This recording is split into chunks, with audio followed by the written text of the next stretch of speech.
La comunicación que traemos a este congreso, mi compañera de la Universidad de Oporto, Elena Lima, y yo misma, Clara Sanz, de la Universidad de Extremadura, aborda la trayectoria profesional de dos periodistas corresponsales de pueblo, como fueron Pilar Narbión y Conchita Guerrero. Ambas ejercieron en el franquismo una etapa complicada, puesto que no existía libertad de prensa y además las redacciones seguían en manos de los hombres. En cuanto al marco teórico, conviene saber que los estudios que se han hecho del acceso de las mujeres a la profesión periodística han sido muchos, han abordado diferentes enfoques y vienen a concluir que el acceso de la mujer a las redacciones no se produce en el caso de las periodistas estadounidenses y británicas hasta mediados del siglo XX, y en España este acceso se retrasa hasta finales casi del siglo XX. Básicamente, a partir de la llegada de la transición, en los años 70 empiezan a incorporarse mujeres a las redacciones, pero no será hasta los años 80-90 cuando se produzca realmente una equiparación entre los hombres y las mujeres. Las primeras periodistas son Carmen de Burgos Seguí, que firmaba como Colombine, y que junto con Emilia Pardo Bazán ocupan los primerísimos puestos en la profesión, y a partir de la época republicana surge Josefina Carabias, que practica el periodismo tal y como hoy lo conocemos. La presencia que se produce de mujeres durante la República se ve detenida con motivo de la Guerra Civil, y en el año 39 se produce realmente una ruptura abrupta de esta presencia. Hay muy pocas mujeres que siguen en las redacciones y, como decíamos, no será hasta los años 70 cuando empiecen a incorporarse paulatinamente. Los objetivos que nos proponemos es profundizar en la trayectoria de estas dos pioneras que iniciaron su profesión en la dictadura española, como decíamos, determinar sus diferencias y semejanzas, porque aunque compartieron una misma tarea, las dos fueron corresponsales en el extranjero, en una idéntica época, fueron coetáneas en el franquismo, en la transición y en la democracia, y pertenecían al mismo periódico Pueblo, un periódico adscrito a la prensa del movimiento y que era el altavoz de los sindicatos verticales, van a tener diferencias también en cuanto a lo que fue su desarrollo profesional. Empleamos una metodología cualitativa e histórica, y además de la consulta bibliográfica y hemerográfica, hemos consultado los fondos de la Asociación de la Prensa de Madrid, que custodia los archivos de ambas periodistas. En cuanto al acceso de Pilar Narbión, su vocación se produce desde niña. En el año 47 se matricula en la Escuela Oficial de Periodismo gracias al entonces su director Juan Aparicio, y a su vez director del diario Pueblo, que facilita ese acceso pese a que intentó matricularse una vez que el curso ya estaba comenzado. Es el propio Juan Aparicio quien le da la oportunidad de llegar al periódico Pueblo, al que se incorpora en el año 50, haciendo información local sobre Madrid. Hace crónicas de lo que sucede en Madrid y sobre todo pues, se dedica a temas de sociedad, a temas culturales y lo que eran pues los temas que se entendían propios de la mujer de aquella época. En el caso de Conchita Guerrero, su llegada a la profesión va a ser más tardía, puesto que ella lo que tiene es gusto por la lectura y la escritura, pero no consigue estudiar periodismo porque ella lo que quería hacer era filología.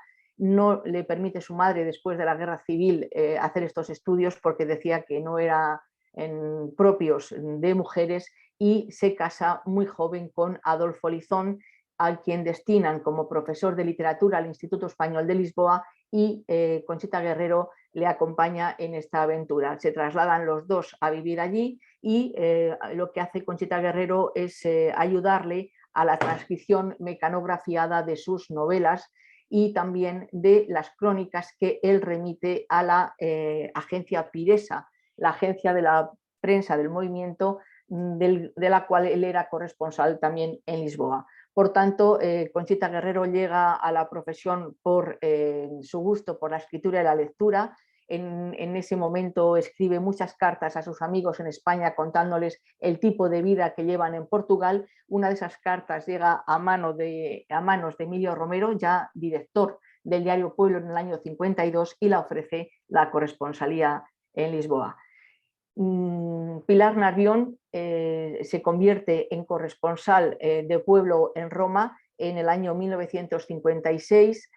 Desde allí cuenta las principales cuestiones que suceden, como por ejemplo fue el Tratado de Roma el 25 de marzo de 1957, que convierte a Europa en lo que la conocemos actualmente, y poco después se traslada a París como corresponsal, donde tiene un descubrimiento del mundo cultural en general y también está con políticos exiliados españoles, como fue el caso de Santiago Carrillo. Conchita Guerrero en Lisboa tiene, digamos, menos presencia, porque mientras que Pilar Narvión enviaba crónicas diarias, Conchita Guerrero desde Portugal en plena dictadura pues enviaba a lo mejor crónicas cada 2 o 3 días, porque las cuestiones que sucedían allí no tenían la relevancia que tenían en ese momento en Italia y Francia. Fue la única mujer periodista que ejerce durante los 18 años en los que está en Lisboa. Es la única corresponsal extranjera. Y también cabe observar que en esta época los periódicos portugueses les pasaba como a los españoles, que la presencia de la mujer todavía era una rareza.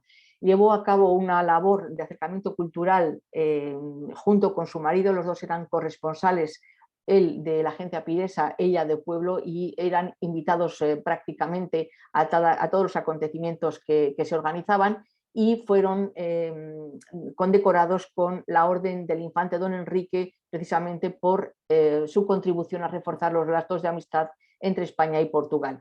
Uno de sus mayores éxitos periodísticos fue que hizo la última entrevista a Salazar antes de su muerte. De vuelta a España, vuelven en los años 70. Pilar Narvión, tras 20 años de corresponsal, se da cuenta que la información internacional tan relevante en los años en los que ella estuvo en el extranjero eran realmente las informaciones del extranjero las que abrían las portadas, las que más espacio ocupaban, mientras que a partir de los 70 es la información nacional la que ocupa ese lugar. Pilar Narvión se da cuenta que las cosas están cambiando y decide volver a España. Le ofrecen algunos cargos, como la propia dirección de Pueblo o la Dirección General de Televisión Española, que no acepta. En el año 75 despliega una gran actividad con motivo del Día del Año Internacional de la Mujer. Recorre prácticamente toda España con conferencias sobre el tema del protagonismo de la mujer y de su año internacional. A través de su presencia en Pueblo comienzan a llegar mujeres, abre las puertas a lo que ha venido denominándose las niñas de la Narvión, que son esas mujeres jóvenes periodistas que empiezan a incorporarse al periódico. Y en la última etapa, digamos, en plena transición y democracia, Pilar Narvión y sus crónicas se hacen famosas, muy populares por su perspicacia y por su ironía. En cuanto a Conchita Guerrero, vuelve también en el año 73, se incorpora a la sección internacional, se convierte en jefa de sección con el tiempo, consigue ingresar también en la Asociación de la Prensa. Recordamos que no tenía el carnet de periodista porque no había accedido a través de la Escuela Oficial de Periodismo, pero la FAPE regulariza la situación de aquellos profesionales que, aún no teniendo carnet, habían tenido experiencia profesional, y consigue en el año 83 ingresar en la Asociación de la Prensa de Madrid, cosa que la hizo muchísima ilusión. Trabajó muy contenta en el periódico Pueblo, porque estaba feliz con la redacción, que decía que era con gente muy joven y muy divertida, y sin embargo su última etapa, que la pasó ya en el Ministerio del Interior, en el gabinete de prensa, para ella fue una etapa muy funcionarial, muy burocrática, y donde no iba a trabajar tan contenta como sí que lo hizo durante los años que estuvo en Pueblo. En cuanto a las conclusiones que podemos obtener de estas dos trayectorias, pues en primer lugar decir que la llegada al periodismo de Narvión y Guerrero se produjo precisamente por su afinidad al régimen del entorno familiar que lo fue propiciando. Mientras Pilar Narvión tuvo vocación periodística desde niña, Guerrero accedió por su afición lectora y gusto por la escritura, también por la redacción de esas crónicas que decíamos que hacía Adolfo Lizón. Fueron pioneras en el periodismo político, si bien el desempeño de sus funciones les proporcionó un eco diferente. Lógicamente no era lo mismo cubrir acontecimientos internacionales de importancia como los que cubrió Pilar Nervión a cubrir acontecimientos de una dictadura como era la portuguesa, donde en sus fronteras prácticamente no sucedía nada que tuviera relevancia de carácter internacional. La figura de Conchita Guerrero por eso alcanzó también menos repercusión en la última etapa, porque cuando vuelve se encarga de la sección internacional, que ya cobraba menos importancia que la que tenía el Parlamento español en la época de la transición y la democracia. Y finalmente, subrayar el papel de estas dos precursoras, en especial de Pilar Nervión, en la apertura de las redacciones a las mujeres periodistas. Y hasta aquí nuestra ponencia. Esperemos que les haya interesado y quedamos a la espera de sus preguntas si las hubiera. Muchas gracias.